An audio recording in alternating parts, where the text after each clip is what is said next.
Howdy everybody, Gross aus Texas, Johnny the Practical Nurse here. Hey, a quick video on request. Want to believe it was Michigan Guns that asked me to do this. Asked about my camouflage pattern I use, how I do it, probably even why I do it. Well, very simple. Does not blend in with the environment, blends in a little better, okay? Why do you want to blend in with the environment? One of the things that I will touch on in another video is to not be seen, become invisible. Some people say the gray man. Now you apply that in hunting, surviving, a lot of reasons, prepping.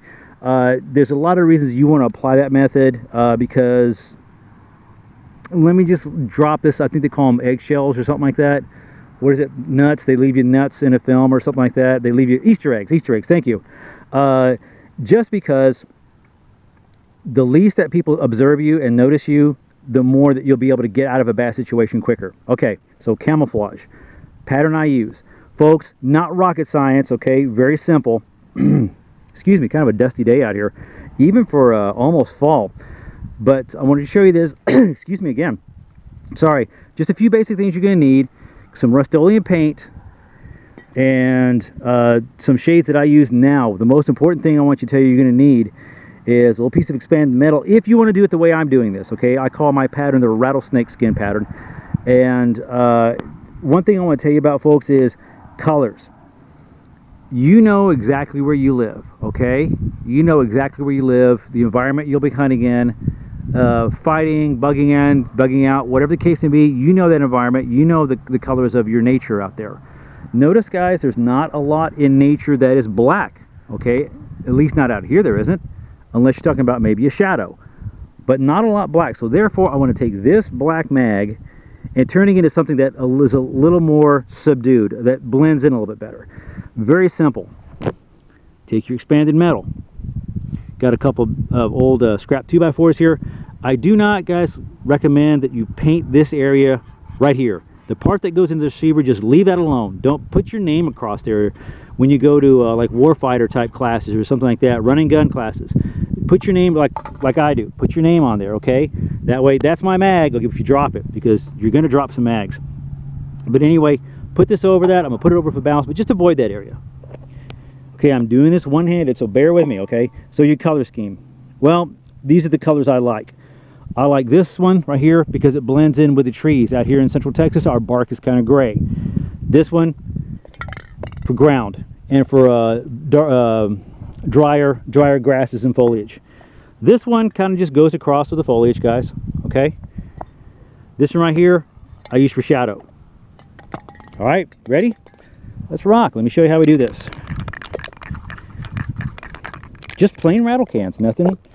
Said Walmart, Rust-Oleum, and I don't use anything glossy because out here there's not that much glossy. Just spritz it over a tad bit. Okay, see how it's got spritz already. You're breaking up the pattern.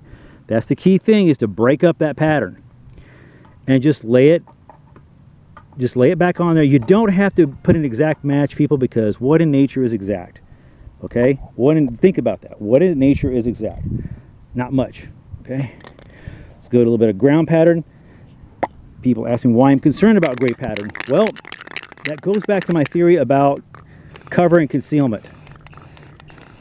Trust me, if someone's shooting at me, I'm going to find some cover or some concealment. Okay? Trust me, we'll get back on that little subject. Don't worry. I'm leaving you little Easter eggs about upcoming videos I'm going to do. Okay? Now, what's cool about this paint is it dries fast.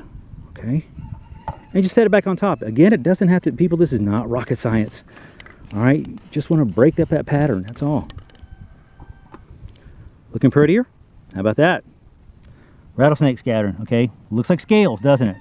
Again, this is just mine. This is just my thing I use. Okay, and let's add a little bit of shadow to that.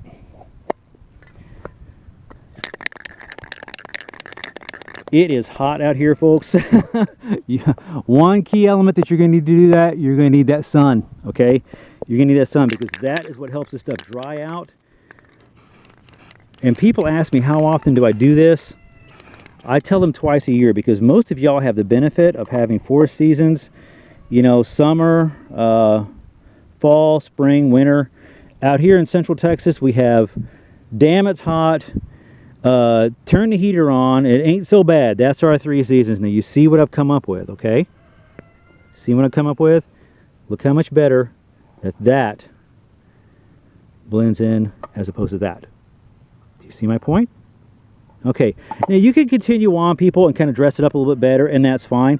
I'm not, again, my big thing is if you want to camouflage, pick the colors that you're going to be fighting in, hunting in, whatever the case may be in, becoming invisible in, and use those colors, because trust me, people, even this rusted out mag I found on my property blends in a little bit better than this, okay? So, questions, comment, guys. Let me know. Post them below.